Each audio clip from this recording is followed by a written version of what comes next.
The end of the lockdown will be a relief for many, but the continuing restrictions also mean continuing difficulty for the hospitality industry, particularly pubs and clubs.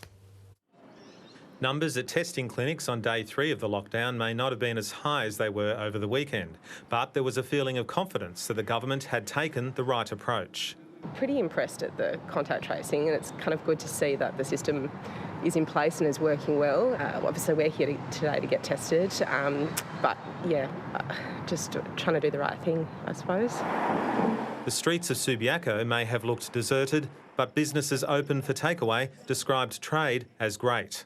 We always look at the positives. It's actually quite funny, people coming in with different types of masks, and communication's a little bit tricky, but it's really not a challenge.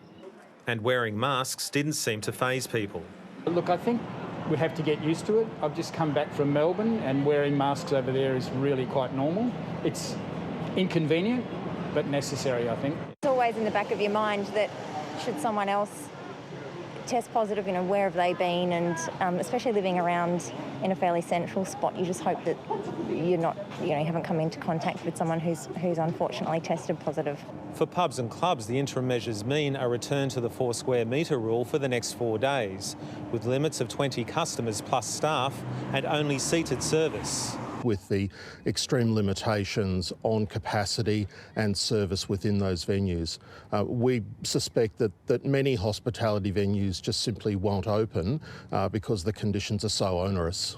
Mr Woods says tens of thousands of people will be out of work in a sector which has just missed out on one of its biggest weekends of the year.